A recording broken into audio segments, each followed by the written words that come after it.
আপনারা প্রবাসী ভাইরা অনেকে আমাকে রিকোয়েস্ট করেছেন ইনবক্সে আমি যেন এই ব্রিজটা নিয়ে আপনাদের স্মৃতিমধুর একটা ভিডিও বানাই। এই নদীটাই হচ্ছে যমুনা সেতু থেকে বিভক্ত হয়ে আমাদের এইদিকে চলে আসছে কেদারপুর নাগরপুরের দিকে, যেটাকে আমরা গ্রামীণ ভাষায় করসা বলি বা শান্তি আপনারা কোথায় গেলে খুঁজে পাবেন। তাহলে আমি বলবো আসলে যে গ্রামের যে প্রকৃতি ধরনের মাছ পাওয়া যায় এখানে, এই নদীতে অনেক দুর্ঘটনা ঘটেছে। গ্রামের বাড়িতে বর্ষাকাল মানেই হলো অনেক আনন্দপূর্ণ একটা মুহূর্ত, সেটা যদি হয় নদীর পার এলাকায়। এজন্য আমরাও চলে গেছিলাম সেই নদীর আনন্দ উপভোগ করার জন্য এবং করেছি নানা ধরনের কর্মকাণ্ড। সবকিছু দেখতে চাইলে আজকের ভিডিও আপনারই জন্য। আসসালামু আলাইকুম এভরিওয়ান, কি অবস্থা সবার? This is Hridoy Khan. আজকে আমরা সকলে মিলে চলে গেছিলাম নদীতে গোসল করতে। গ্রাম মানেই হলো নানা ধরনের আনন্দ ও বিভিন্ন ধরনের কর্মকাণ্ডের আড্ডাখানা। গ্রাম মানেই হলো শান্তিপূর্ণ একটা জায়গা। এটা হচ্ছে আমাদের গ্রামের ভেতর দিয়েই প্রবেশ করা একটা রাস্তা। একটা সময় এই রাস্তা দিয়েই মানুষের পদাচরণে মুখরিত ছিল, কিন্তু আমাদের এই পাশের গ্রামের রহুডাঙ্গা গ্রামের ভিতর দিয়ে একটা পাকা রাস্তা, আর আমাদের এই গ্রামেরই দক্ষিণ ঘাগড়া ভিতর দিয়ে যে একটা পাকা রাস্তা হওয়ার কারণে মোটামুটি এই রাস্তাটা একদম জনশূন্য হয়ে গেছে বললে চলে। গ্রাম বাংলার মেঠোপথ ধরে আমরা চলে যাই নদীর উদ্দেশ্যে। এখানে দেখা হয় আমাদের দেশের অন্যান্য কৃষকদের সাথে। আর এই হলো আমাদের সেই চিরচেনা আবেগপ্রবণ ধলেশ্বরী নদী।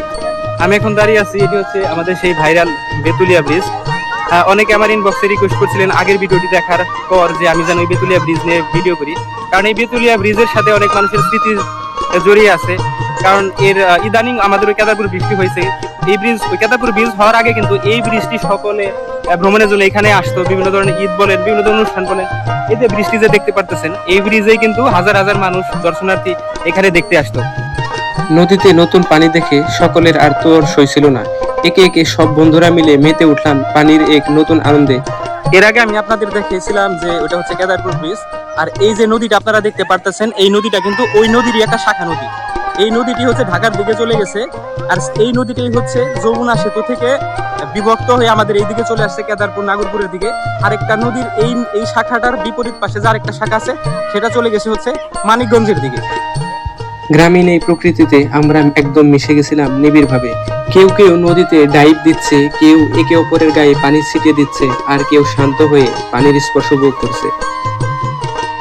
আমি যতবারই ঢাকা ছেড়ে গ্রামে আসি, আমি একটা জিনিস বুঝতে পাই যে ঢাকায়ও থাকি, গ্রামেও থাকি, কিন্তু গ্রামে থাকার যে একটা আনন্দ, গ্রামে থাকার যে একটা মজা, আসলে আমি আপনাদের এটা বুঝাতে পারবো না। আমি জানি না যে কার কোন এরিয়া ভালো লাগে, আপনাদের শহর ভালো লাগে নাকি গ্রাম ভালো লাগে, কিন্তু ব্যক্তিগতভাবে যদি আপনারা আমাকে প্রশ্ন করেন যে আসলে শান্তি কোথায় পাওয়া যায় বা শান্তি আপনারা কোথায় গেলে খুঁজে পাবেন, তাহলে আমি বলবো আসলে যে গ্রামের যে প্রকৃতি, আপনি যে যাদের দেখতে পারতেছেন যে এত সুন্দরভাবে যারা গোসল করতেছে, এত শান্তি, এই শান্তি আপনারা কোথাও পাবেন না। গ্রামীণ এই প্রকৃতি উপভোগ করতেছিল পশু পাখিও।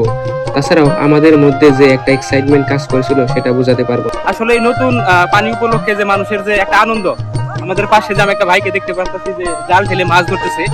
আসুন আমরা এখন তার কাছে চলে যাব, যে তার কিছু কথা শুনবো যে আসলে এই নদীর প্রকৃতি হিসাবে যে মাছ ধরার যে একটা এক্সাইটমেন্ট, তার কাছ থেকে শুনবো। ভাই, আপনার বাসা কই? এখানে এই ঘাগড়ায়। এখানে কতদিন যাবত আপনি মাছ ধরেন? 4-5 দিন ধরে। আপনার এই জালটা আপনি কি দিয়ে তৈরি করছেন? বাঁশ আর হচ্ছে নেট। আপনি যেখানে মানে নতুন পানিতে মাছ ধরতেছেন, আপনার কি ভয় লাগতেছে না? আচ্ছা, কি ধরনের মাছ পাওয়া যায় এখানে? কত মানে ছোট ছোট নাকি বড় বড় বা কেমন? ছোট ছোট। নদীর পানিতে উল্লেখযোগ্য আরেকটি মজার বিষয় হলো পানিতে নতুন মাছ ধরা। এর মধ্যে ছিল বায়াম, বাইলা, চিংড়ি সহ আরো অনেক মাছ।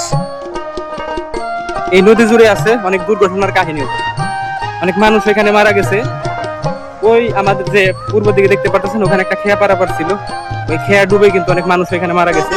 এইসব ইতিহাস নিয়ে অনেক ভয়ঙ্কর ইতিহাস এই নদীর সাথে জড়িত।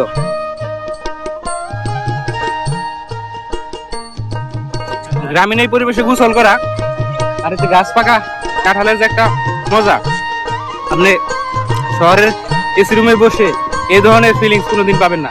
দ্বিমাত্রিক এলাকায় নদীর তীরে যে এই ধরনের একটা কুসুলের মতো, মানে আখের মতো দেখতে একটা গাছ পাওয়া যায়, যেটাকে আমরা গ্রামীণ ভাষায় করসা বলি। এই স্বাদটা যদি আপনারা না নেন, আমি মনে করবো যে আপনারা গ্রামীণ পরিবেশের যে একটা মজা, সেই মজাটা আপনারা বুঝবেন না। এই জিনিসটা খাওয়া মানে এই করসা খাওয়া যে কথা মনে করবেন যে আপনারা যে কুসুল খান বা আখ খান, সেটা সেম কথা। একদম মনে করেন যে যদি বলি যে কুসুলের ছোট ভাই বা আখের ছোট ভাই, যান্ত্রিক জীবনের ব্যস্ততার মাঝে এমন একটা দিন আমাদের মনে আবার নতুন শক্তি যোগায়।